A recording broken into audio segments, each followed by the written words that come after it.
a todos los radioescuchas de Radio Miraflores 95.9 FM. Estamos en nuestro quinto programa del mundo del trabajo y retomando un tema que resultó ser interesante, polémico, informativo y de mucha actualidad para los venezolanos, venezolanas, para el movimiento de los trabajadores a nivel nacional y continental y hasta mundial, tratado la semana pasada con nuestro invitado nuevamente en el día de hoy, el joven abogado Fidel Ernesto Mora. Lo extenso del tema, su profundidad, su importancia, nos lleva a traer de nuevo, invitar a este muchacho, Fidel Ernesto, para tratar este tema que resulta de sumo interés para el movimiento de los trabajadores y trabajadoras a escala planetaria y por supuesto en nuestro país, Venezuela. Agradeciendo este programa radial a nuestro director general de Radio Miraflores, José Manuel Blanco, en los controles Armando Ramírez y en la producción del programa Indira Torregosa y Marbelis Mavares. Con ustedes Néstor Ovalle, quien conduce este programa desde el Ministerio del Poder Popular para el Trabajo. Nos pueden sintonizar a través de los diales Caracas 95.9 FM, Activa 104.5 FM, en Carabobo a través del 89.5 FM, en Apure 95.9 FM, Trujillo la 101.9 FM, Activa 104.5 FM, en Zulia en la 102.5 FM, Lara 92.5 FM, Portuguesa 93.3 FM y del Tamacuro en la 91.1 FM.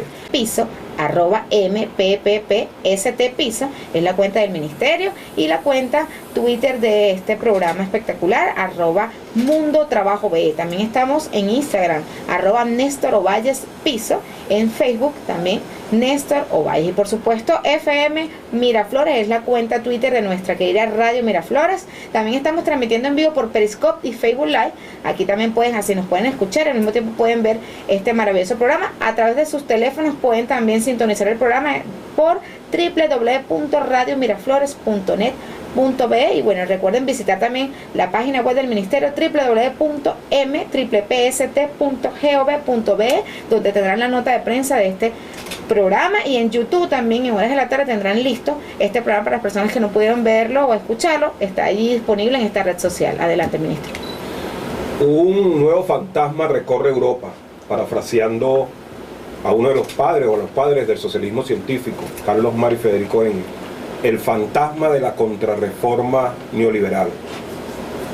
Un conjunto de políticas ordenadas por los poderes concentrados transnacionales, los monopolios, quienes maximizan la ganancia, generando pobreza, miseria y exclusión a lo largo y ancho de nuestro planeta. Más de 120 normas, derechos laborales conquistados tras la fragua de huelgas, marchas, conflictos, lucha de clases del movimiento obrero internacional, derechos individuales y colectivos que sufren como resultado y que son afectados como resultado de esta contrarreforma laboral. Me permito leerles algunos de ellos. Entre esos aspectos que contiene la contrarreforma laboral, permite la negociación individual entre el patrono y el trabajador, elimina la idea de jornada de trabajo, crea el trabajo intermitente, permite el despido por común acuerdo entre el empleador y el trabajador, inutiliza el salario mínimo nacional y los pisos salariales por gremio, bloquea caminos que hasta ahora el trabajador tenía para reivindicar sus derechos ante la justicia laboral, es decir, condiciona el derecho a huelga.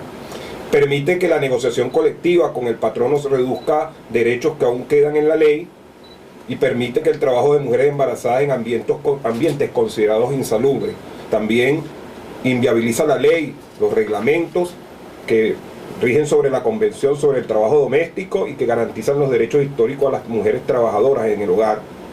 Se podrá pagar al trabajador por periodo trabajado, recibiendo por horas o a diario este salario, y elimina el financiamiento de los sindicatos, que era obligatorio desde los años 40. Un verdadero rosario de destrozo a la arquitectura de derechos largamente conquistada por el movimiento obrero internacional.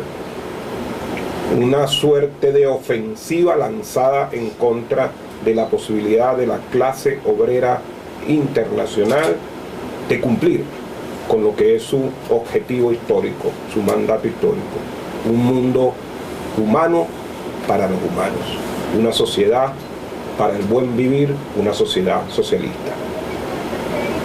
Fidel, de nuevo acá, en el mundo del trabajo, dándole continuidad a temas tan sugerentes e interesantes como los que la semana pasada tratábamos y que hoy obliga, con mucho gusto por supuesto, a que hoy estemos intercambiando contigo y estemos interactuando con nuestros radioescuchas. Fidel Ernesto Mora. Bueno, antes que nada, muy buenos días, muchísimas gracias de nuevo por la invitación. Un saludo a todo el público y al equipo de trabajo del Ministerio del Trabajo. Efectivamente, la semana pasada estuvimos dando un paseo por lo que en la actualidad sucede esencialmente en 4 países, fueron los que tomamos en cuenta para ese estudio: Francia, España, Brasil y Argentina, en donde se ha dado un esquema sistematizado de destrucción de los derechos de los trabajadores. Destrucción a favor, evidentemente, de intereses transnacionales, de la industria, de los grandes capitales que tienen una vocación importante de recibir beneficios a favor de su ganancia cada vez mayor. La intención es recibir ellos esos beneficios e ir disminuyendo lo de los trabajadores, que son producto de una lucha histórica y de mucho sacrificio. Entonces, habíamos dicho la semana pasada que considerábamos, en nuestra humilde opinión, que este sistema de destrucción de los derechos de los trabajadores seguía un patrón de conducta. Es decir, resumía, sintetizaba en 3 grandes aspectos la forma como se va destruyendo esta, digamos, armazón de los derechos laborales de los trabajadores. Hablábamos la semana pasada que era, tal como usted ya lo anunció, era el tema de la prioridad de los acuerdos individuales sobre los colectivos o sobre la normativa laboral existente, es decir, darle cada vez mayor protagonismo a un acuerdo individual al contrato, esa famosa lucha dentro de los abogados y técnicos del derecho entre el derecho individual y el derecho social. En segundo gran aspecto, el abaratamiento del despido, es decir, siempre luchar por una menor indemnización. Y en tercer lugar, la justificación del despido masivo por causas económicas. Esas eran las 3 grandes características de este patrón de conducta que se adapta perfectamente a la globalización, a la forma de verla y entenderla estos grandes capitales, ¿no? El día de hoy era importante hacer como la contrapropuesta a esta situación que se viene dando. Y esa contrapropuesta no tiene otro espacio ni mejor ejemplo que el caso de Venezuela. Antes de pasar a Venezuela, donde tenemos millones de cosas que exhibir en nuestra ley orgánica del trabajo de los trabajadores, es importante para nuestros radioescuchas el tema de la negociación individual, ¿sí? Porque pareciera que se aparta del derecho laboral y ubica esta relación más en el derecho civil y mercantil, en donde pareciera que el derecho laboral colectivo queda desmejorado. Además, el tema de eliminar la jornada de trabajo y para el trabajo intermitente golpea algo que es fundamental en el capitalismo, que el tiempo de trabajo que contiene la mercancía, como nos enseñaron, es lo que valoriza la mercancía. El tiempo de trabajo que el hombre y la mujer entregan para ese producto, para esa mercancía, es la que termina dándole el valor, y el tiempo de trabajo está en la jornada laboral. Y el tercer elemento a compartir es que permite el despido de común acuerdo entre el empleador y el trabajador. Esto no reconoce o soslaya la asimetría que existe en la relación laboral. en donde el patrono impone su hegemonía y su poder como dueño de los medios de producción frente al trabajador, entonces pareciera que los coloquen en igualdad de condiciones. Un binomio que es un ardid, es un truco, y es el binomio de intentar por cláusulas de contrato que supuestamente tienen más valor que la misma ley o que los mismos contratos colectivos, de reducir ese binomio importantísimo que es las horas de trabajo y calcular el costo de esas horas en base cada vez más a un menor salario. Esa es la intención básica, esa es la intención básica, y es hasta aritméticamente demostrable que evidentemente se traduce en mayores beneficios para el patrono. Ahora, dentro de todo ese patrón de conductas que hablábamos la semana pasada y que empezamos en estos instantes a recordar, no son solamente estos 3 puntos los esenciales, también podemos seguir hablando, como usted lo anunció, el aumento de la jornada, es decir, de la jornada diaria y de la jornada semanal máxima permitida, la renunciabilidad de algunos derechos. Todo eso también son una especie de colorario, adorno a lo que ya tenemos. También tenemos el aumento, como es el caso de Alemania, muy grave, de la edad para la jubilación, en donde se está pidiendo que los hombres trabajen hasta 67 años y las mujeres hasta 65 años. Y el tema de la tercerización, que siempre es a nivel internacional una forma de evadir también obligaciones derivadas del derecho del trabajo y del fenómeno del trabajo. Entonces todo esto conforma, digamos, un panorama bien oscuro para la clase trabajadora.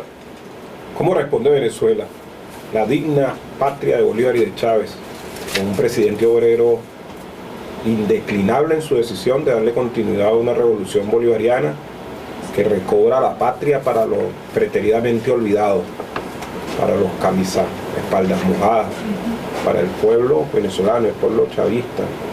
¿Cómo Venezuela se convierte en una referencia en esa suerte de oscuridad que se cierne, que pretende cernirse sobre los derechos individuales y colectivos de la clase trabajadora?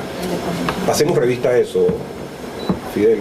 Bueno, antes que nada... Venezuela en ese contexto. Sí, antes que nada quisiera hablar de que este proceso legal, digamos, esta técnica jurídica de la cual estamos hablando, que son las herramientas que utilizan dentro de un entramado bastante preparado, los grandes intereses para cada vez más disminuir los derechos de los trabajadores. Pero previo a eso, más allá de la mera técnica jurídica, considero que debemos comentar algo fundamental para el derecho del trabajo. Y es que el derecho del trabajo, no, así como ningún otro derecho, se encuentran aislados de la realidad de un país.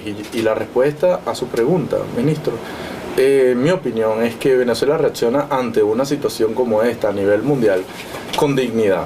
Es decir, existen muchos pensadores del nivel de Noam Chomsky, de Chang, del mismo Stiglitz, que corroboran lo que estamos diciendo, pero aquí están confrontados esencialmente 2 grandes corrientes de pensamiento, involucradas dentro de una dinámica bien intensa, en el caso de Venezuela, política.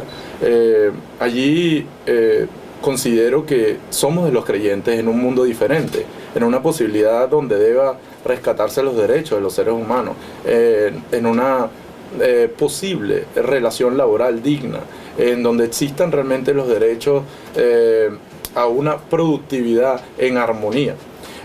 Allí cito con gusto el ejemplo del presidente Hugo Chávez en el año 2006 ante las Naciones Unidas, en su discurso ante las Naciones Unidas, cuando habló de la falsa democracia de las élites. Eso es una frase que es mucho más profunda de lo que consideramos, de lo que cualquiera puede pensar. Retumbó en aquellos espacios la voz de nuestro comandante, ¿no? Y fue lapidaria, porque considero que la lucha esencialmente va en esa dirección. Nosotros no podemos aceptar que este tipo de, como decíamos, patrones de conducta del capital internacional sea implementado en Venezuela a diestra y siniestra.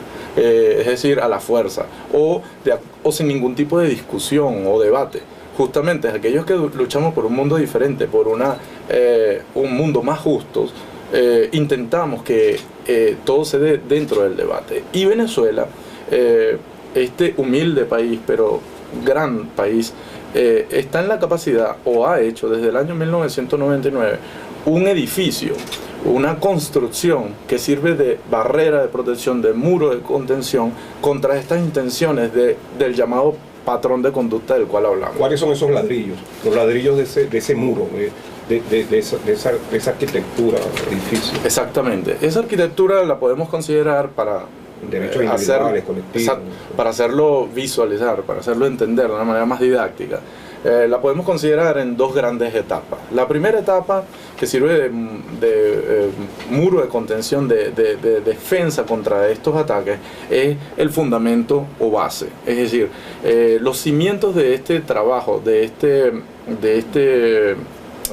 sistema laboral venezolano, se encuentran, de acuerdo a mi humilde opinión, dentro de nuestra Constitución. Comenzando por el artículo 19.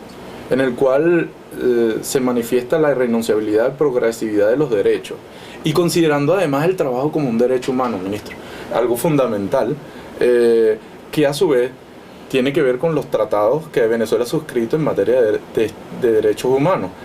Por lo tanto, dentro de ellos se considera también todos aquellos tratados suscritos ante la OIT. Es decir, nada más y nada menos que Venezuela está inmersa en un esquema de protección de estos derechos que escapa incluso de nuestra propia soberanía.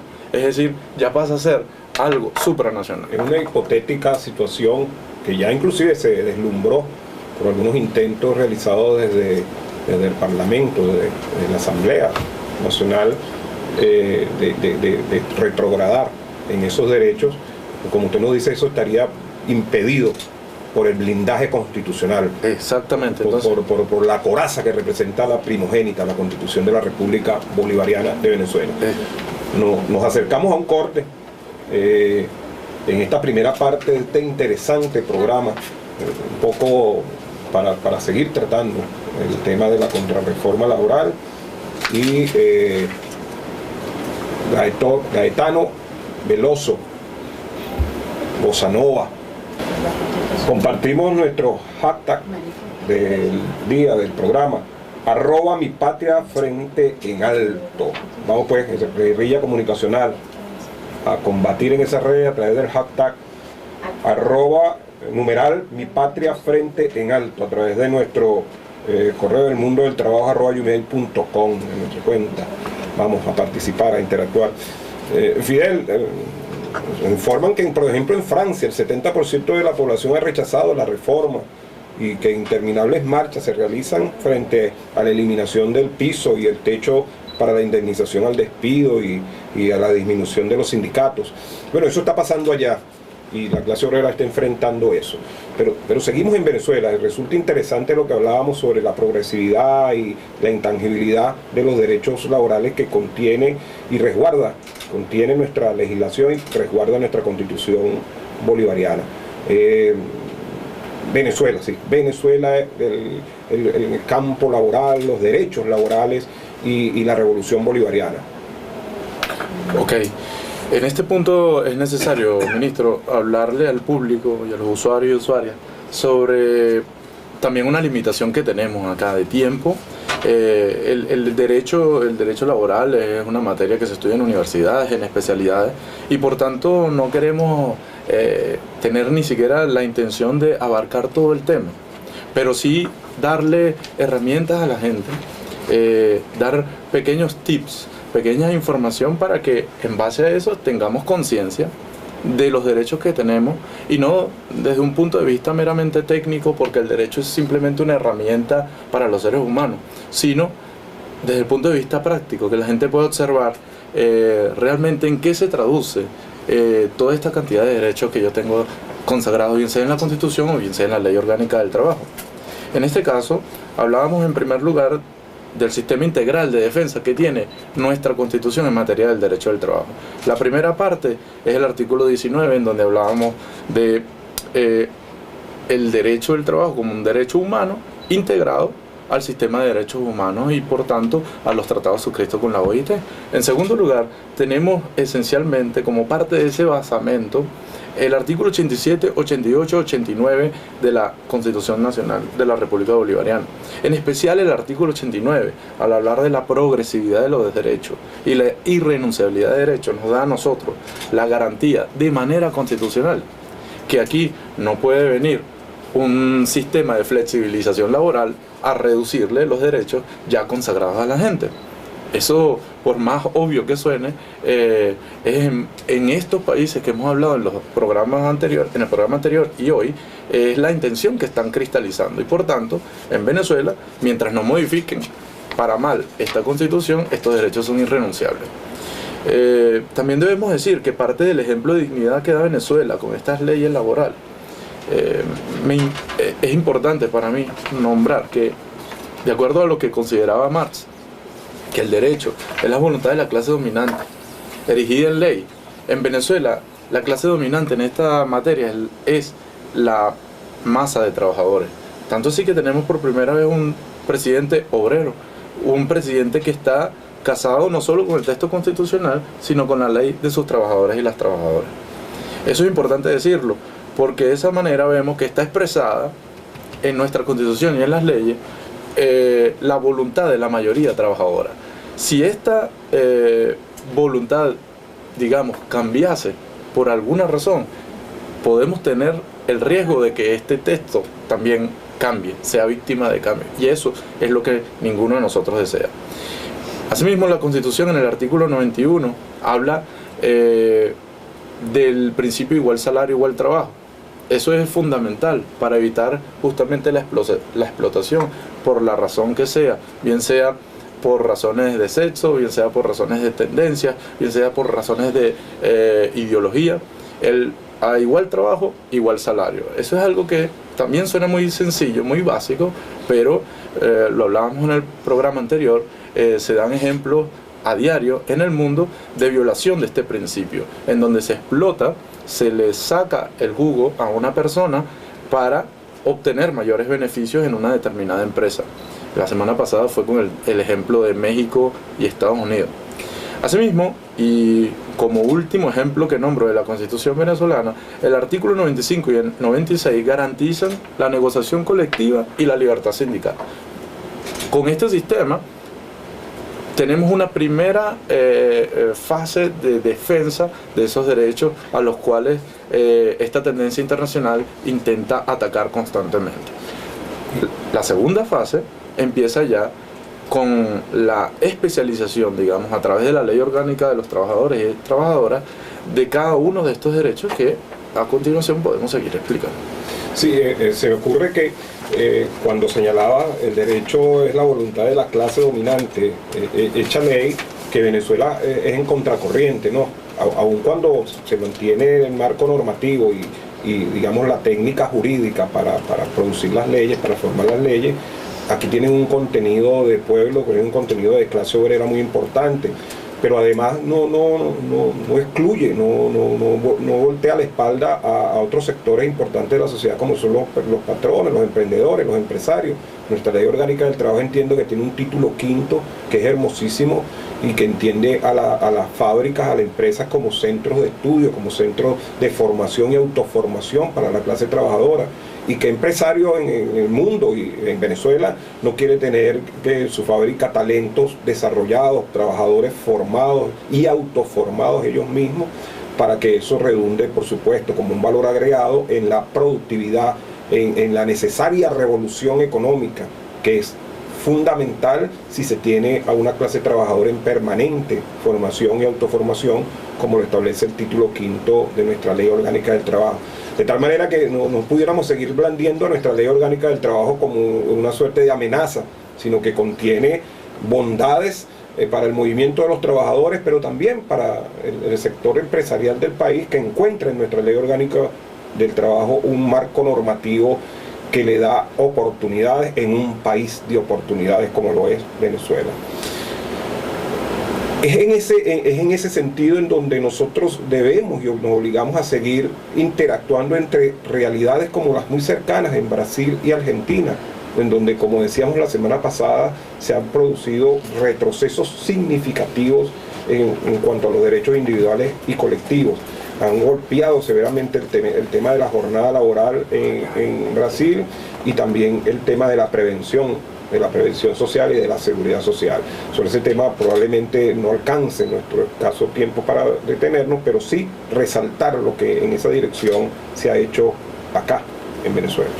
Sí, correcto. Ministro, en ningún momento quiero que se interpreten mis palabras como una suerte de descripción del derecho laboral como simplemente un derecho solo de los trabajadores. Evidentemente que el fenómeno trabajo involucra también a las empresas. El proceso social del trabajo involucra a las empresas. Y yo considero, así como usted lo dijo, que en armonía se logran mayores éxitos y mayor productividad. Productividad en Venezuela se puede también llegar gracias al esqueleto del sistema de los derechos laborales. Ese esqueleto se traduce en nuestra ley orgánica de los trabajadores y las trabajadoras en los principios rectores en el artículo 18. Ahí podemos ver dentro de sus numerales cuando se habla de intangibilidad y progresividad de los derechos. Allí se profundiza un poco más el contenido de la Constitución. Cuando hablamos de que los derechos son irrenunciables y es nula toda acción, acuerdo o convenio que implique renuncia o menoscabo de estos derechos, eso también lo dice nuestra Ley Orgánica del Trabajo. Así como en el numeral 6, toda medida o acto del patrono o patrona contrario a la Constitución de la República o esta ley será nulo. Eso para combatir esta tendencia de la prioridad de los acuerdos individuales sobre los colectivos. Cuando hablamos de los derechos irrenunciables, bueno, se traduce en que en Alemania, por ejemplo, se aumenta el tiempo para poder jubilarse, y en Venezuela los derechos irrenunciables, una vez que se adquiere el derecho a jubilación, amerita un procedimiento para poder separarse de eso, controlado por las inspectorías del trabajo, pero en principio son irrenunciables. Se prohíbe todo tipo de discriminación por razones de edad, sexo, condición social, credo, y ante todo la igualdad ante la ley.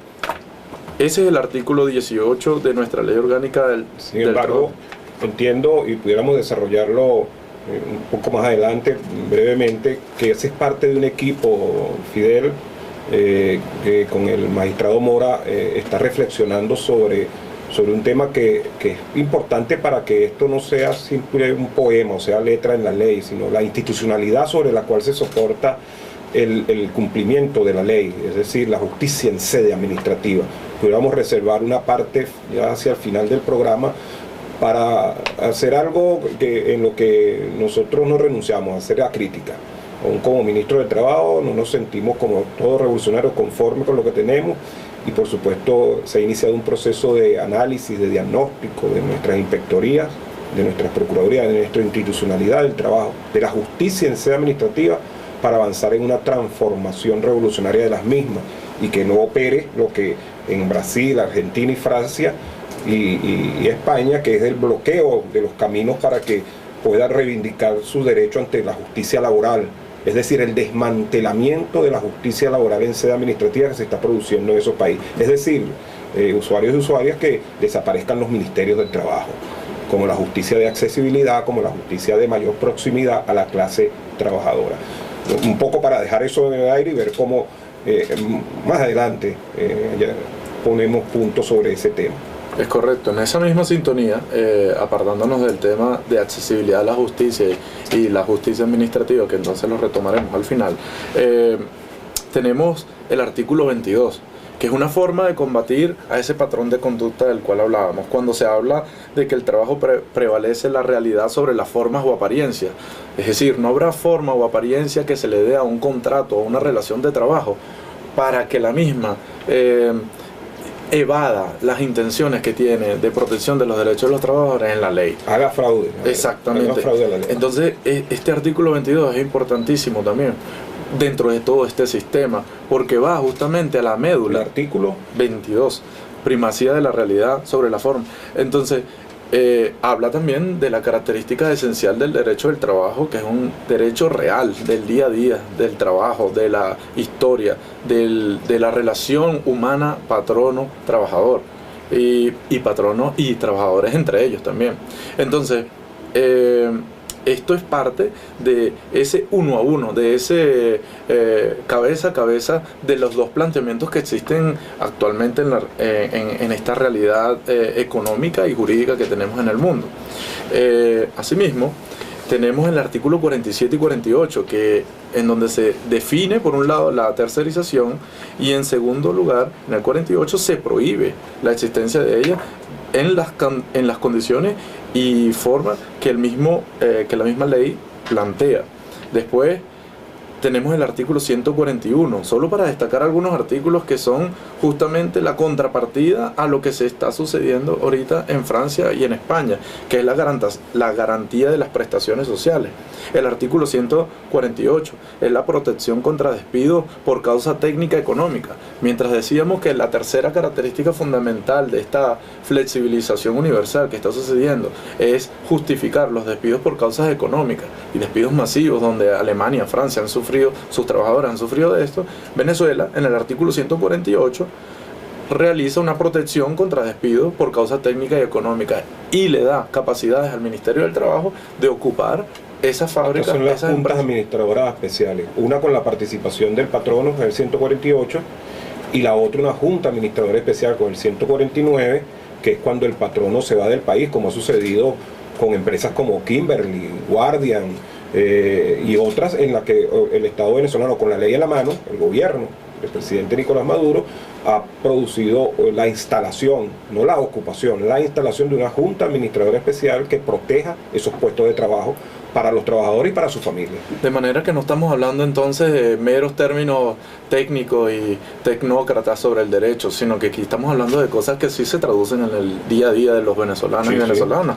Entonces, el artículo 173 habla de los límites de la jornada, el 753 la libertad sindical, el 354 autonomía de la organización sindical, y el 431 la negociación colectiva como institución. Todos artículos que dentro de un conglomerado combaten justamente estas tesis neoliberales de disminución de los derechos de los trabajadores. Tendríamos que invitar a nuestro joven abogado para que esto lo sistematice y lo escriba, y le ponemos a la orden nuestra revista del Ministerio digital y física para que también lo tengan a la mano, estas importantísimas y profundas reflexiones que realiza en la mañana de hoy nuestro invitado Fidel Ernesto Mora. Además se plantea algo que en Venezuela va en contracorriente, en ese rosario, ese colorario de violación de los derechos. Uno de los que resalta también es que se permite que la negociación colectiva con el patrón reduzca derechos que aún quedan en la ley. Y en Venezuela, recientemente, nada más, mi llegada como ministro, por decisión del presidente de la República, se firmó contrato con el sector universitario del país, contrato colectivo.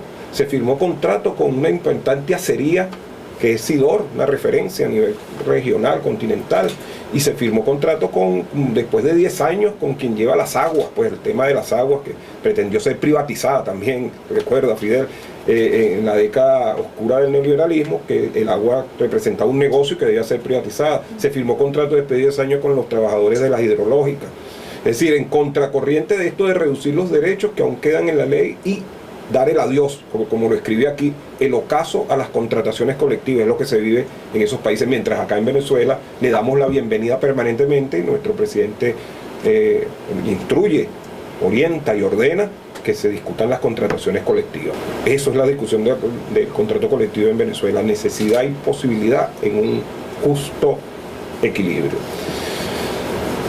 Vamos con una pieza interesantísima, ya que hablamos de España, y que refleja una tragedia que conmovió al mundo el 11 de marzo, con la oreja de Van Gogh, 11 de marzo, y nuestra lucha contra el terrorismo indeclinable.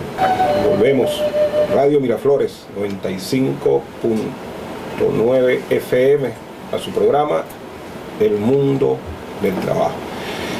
En esta última parte, un reclamo que inclusive fue parte de las conclusiones del Congreso de los Trabajadores ese noviembre del 2014, con la presencia de nuestro comandante obrero, la justicia laboral en sede administrativa, la justicia del obrero, nuestras inspectorías del trabajo y la necesidad de transformar las dimensiones materiales y espirituales que hacen a esas inspectorías, para darle accesibilidad a la clase obrera, capacidad de ejecutar sus propios actos a las inspectorías y posibilidad de que frente a ella exijan sus derechos los trabajadores. 3 condiciones: accesibilidad, exigibilidad y ejecutividad hacen de la norma laboral derecho. Del resto serían poemas. Y para que no se conviertan en poemas necesitamos tener una mejor institucionalidad. ¿Qué nos puedes comentar en torno a esto? Bueno, un jurista famoso venezolano que ha sido fuente de inspiración para mí durante muchos años, siempre ha sostenido que la justicia tardía no es justicia.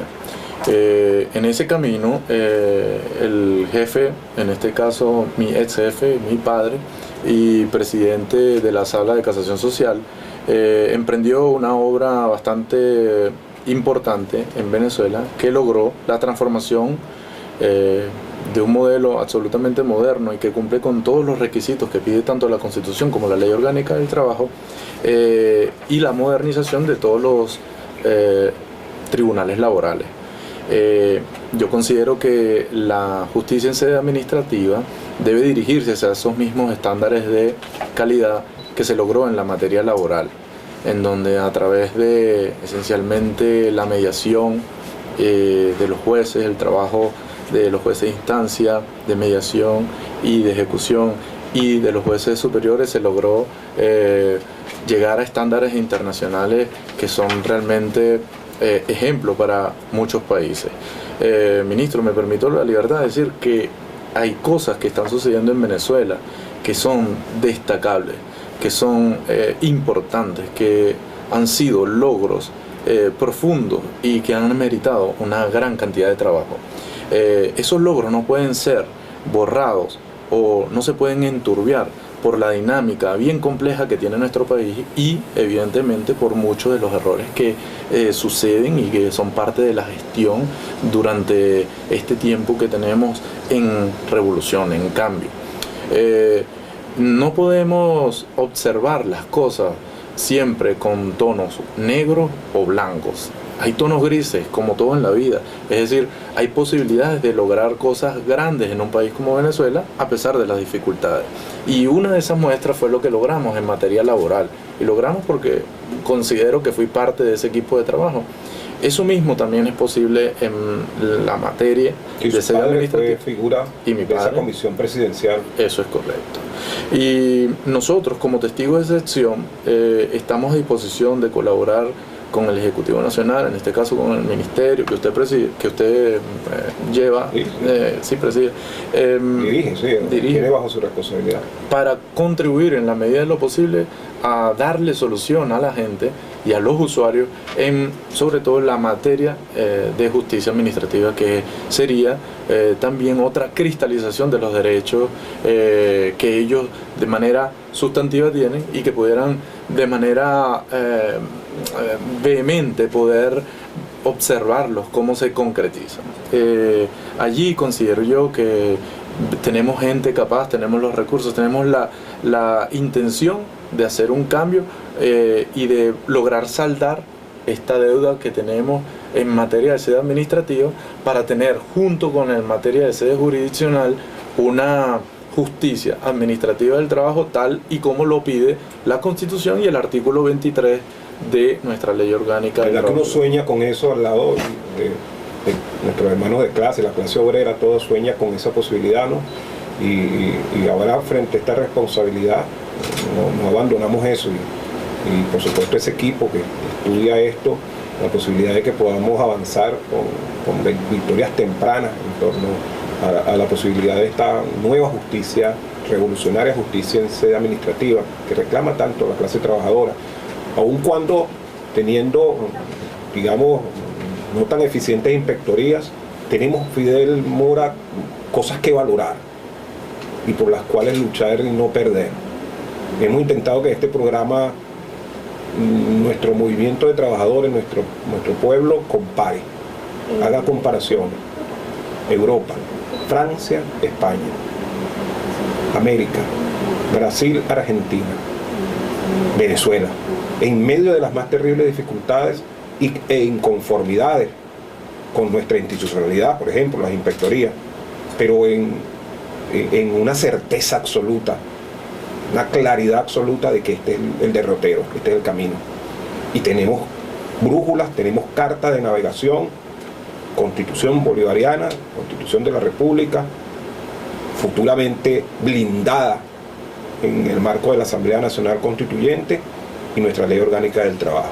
Ahora que hablamos de tiempos constituyentes, ¿cómo embarcaríamos esto en las sesiones, pues, en el trabajo constituyente que se realiza para tener acciones, decretos, resoluciones que la constituyente pueda eventualmente producir? Bueno, yo considero que la constituyente es una oportunidad única e importantísima para la profundización de estos tipos de derechos. Evidentemente que incluso una oportunidad histórica también, porque la posibilidad de lograr algunos de los planteamientos que están hoy, digamos, a nivel de ley orgánica, se concreticen a nivel constitucional, blindaría aún más todo este sistema, aún más, quiero decir, y hago especial énfasis en eso, porque ya está suficientemente fuerte. Tampoco, por ejemplo, la jornada, que es disposición transitoria de la ley, y ahora está en la Ley Orgánica del Trabajo. O por ejemplo, o sea, hay muchas propuestas en ese aspecto, pero pudiera hablarse, por ejemplo, de la profundización de la prohibición de la tercerización a nivel constitucional. Considero yo, son propuestas atrevidas. Una lluvia de ideas. Pero exacto, pero aquí cualquier tema que sea parte del desarrollo de los principios fundamentales de la ley, que se constitucionalice, hace, evidentemente, ante un ataque o una posible amenaza de destruir este sistema, lo hace más difícil de vencer. Es allí, ministro, a veces la explicación, el por qué simplemente solicitar al Ejecutivo Nacional que haga un giro, un cambio drástico, que así no se puede.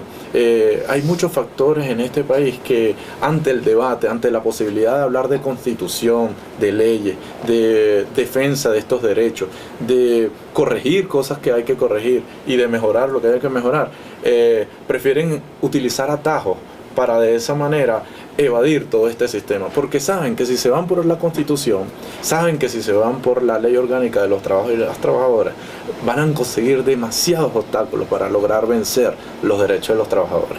De allí que no podemos ser ingenuos y pretender creer que la intención de un cambio constitucional es simplemente llegar al poder, sí, ¿no? Se tratan de otras cosas que se traducen en el día a día de los cada vez que se van por los atajos. Las consecuencias para quienes se van por los atajos son terribles, irremediables, ¿no? Porque se consiguen en el camino principal al pueblo, con la Constitución en la mano y al movimiento de los trabajadores, con la Ley Orgánica del Trabajo en la mano, diciéndoles, mira, no hay atajo. Y con una constituyente ahorita. Una vía democrática, amplia, posibilitando la capacidad de incluso profundizar. Entonces también hay que hablar un poco sobre estos escenarios, porque es lo que se viene, es nuestro futuro próximo, y al mismo tiempo es la estrategia involucrada dentro de lo que es el derecho social del trabajo, el derecho de los más flexibles que tiene el derecho en sí, y de lo que la historia ha demostrado que se adapta a la realidad. No, y que el derecho laboral, como lo comentábamos en aquel seminario, aquella reunión, el derecho laboral es un derecho que contiene lucha de clases, que contiene historia, porque el derecho laboral, la ley del trabajo, contiene huelga, contiene luchas por el empleo, por la estabilidad, por regresar a tu trabajo luego que eres despedido. Es decir, la historia de la ley orgánica del trabajo, esta la nuestra, pero como las anteriores, es lucha de clases. Tiene un contenido histórico social que ni siquiera el neoliberalismo pudo vaciarlo de ella. Y hacer de la ley orgánica del trabajo simple cuerpo normativo jurídico, sino cuando tú lo abres, también abres un libro de la historia del movimiento obrero internacional en cada artículo, que es una conquista cal y canto librada a puro pulmón, librada por la clase obrera venezolana en este caso, y la clase obrera internacional. Por eso es tan cara el movimiento de los trabajadores, por eso es mi ley orgánica del trabajo, la ley de Chávez, la ley de la revolución bolivariana. Interesante programa, Fidel. Cosas para seguir, digamos, discutiendo y haciendo. Nos hemos paseado por lo que hay en el mundo, lo que hay en nuestra América, lo que hay en Venezuela para exhibir y para sentirnos orgullosos, y lo que tenemos que corregir en sentido autocrítico como revolucionarios y revolucionarias que todos somos, en sentido perfectamente crítico y autocrítico. Estamos casi llegando al final de nuestro quinto programa, El Mundo del Trabajo. Un comentario final contundentemente breve, como suele decir un jefe nuestro. Bueno, muchísimas gracias una vez más por la invitación. Un orgullo, de verdad, haber participado con ustedes en esta especie de intercambio de ideas y de debate, espacios a los cuales todos los venezolanos debemos aplaudir y darle la bienvenida a este tipo de iniciativas, porque son las que realmente construyen, en donde intercambiamos las ideas. Muchísimas gracias por la invitación. Aquí, Fidel Mora, saluda a tu padre. La frase del día: el Estado moderno no es sino un comité que administra los problemas comunes de la clase burguesa. Repito, el Estado moderno no es sino un comité que administra los problemas comunes de la clase burguesa. Marx, 18 Brumario. Recomendamos la película Los lunes al sol de Fernando de León de Aranoa, del año 2002. Fernando León de Aranoa. Esto es un film que recrea el tema del paro en España y los efectos del paro antes que viniera sobre este país, este mundo, la contrarreforma neoliberal. Y también le sugerimos el libro de una gran amiga, La conspiración ExxonMobil, Injerencia y Soberanía. Es de Marbelis Narváez y de Martín Padrino, aquí con nosotros, que es nuestra segunda de a bordo en gestión comunicacional, y que nos trae este interesante libro, La conspiración ExxonMobil, Injerencia y Soberanía, muy a tono con las medidas estas y las sanciones del presidente Trump. No se lo pierdan, léanselo, está disponible en Monte Ávila, Editores Latinoamericanas, para reflexionar sobre todo lo que es la injerencia. Y bueno, pues, ya para finalizar nuestro programa, le damos las gracias, y Brasil, Argentina, sigamos buscando América. Las gracias a nuestros Indira. Bueno, muchísimas gracias por este extraordinario programa en la compañía del camarada Fidel Ernesto Mora y el ministro del Poder Popular para el Proceso Social del Trabajo. Bueno, les recordamos que tenemos un correo, ministro, de este programa, elmundodeltrabajo@gmail.com, donde se recibe allí los requerimientos, los saludos. No, puedes escribir. Sí, los que quieran participar en el programa, bueno, está abierto este correo, elmundodeltrabajo@gmail.com. Excelente programa número 5.